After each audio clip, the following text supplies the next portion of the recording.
Israel अलैहिस्सलाम जमीन पर तशरीफ लाएं और मिट्टी उठाने लगे, मगर मिट्टी रोने लगी, गिड़गिड़ाकर बोली, ए जिब्राइल, मुझे कहां ले जा रहे हो?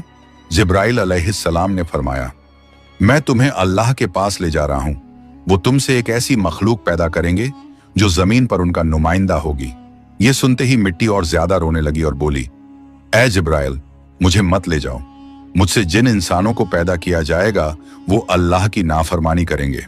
फिर जब अल्लाह का अजाब उतरेगा तो मैं भी तो उनके जिस्म में रहूंगी। वो अजाब मुझे भी झेलना पड़ेगा और अल्लाह के अजाब को सहने की ताकत मेरे पास नहीं है। मेरी तरफ से अल्लाह से माफी मांग लेना।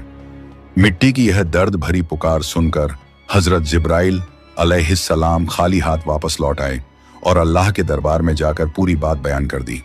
फिर अल्लाह ताला ने हजरत मीकाइल अलैहिस्सलाम को भेजा।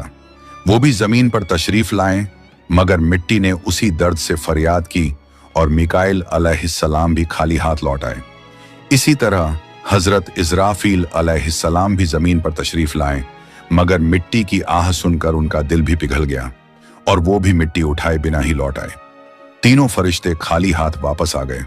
आखिरकार अल्लाह रब्बुल आलमीन ने हजरत इज़राइल अलैहिस्सलाम को जमीन पर भेजा।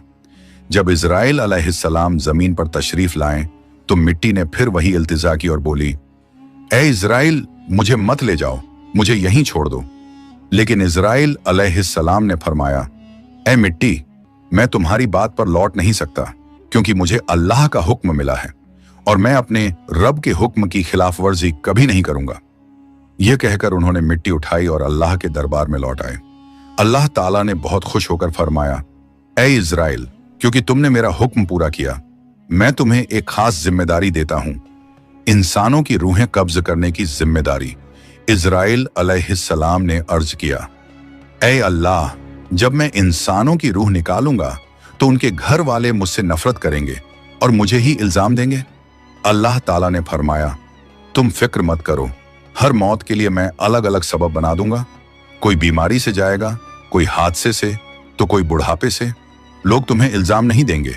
ये सुनकर इज़राइल अलैहिस्सलाम का दिल मुतमिन हो गया और फिर फरिश्तों ने अल्लाह के हुक्म से उस मिट्टी को मक्का शरीफ के करीब एक पहाड़ी पर रख दिया। बरसात की बूंदों से वो मिट्टी भीगती रही, धूप से सूखती रही और यूं कई साल गुजर गए। आखिर अल्लाह की कुदरत से उसी मिट्टी से हजरत आदम अलैहिस्सलाम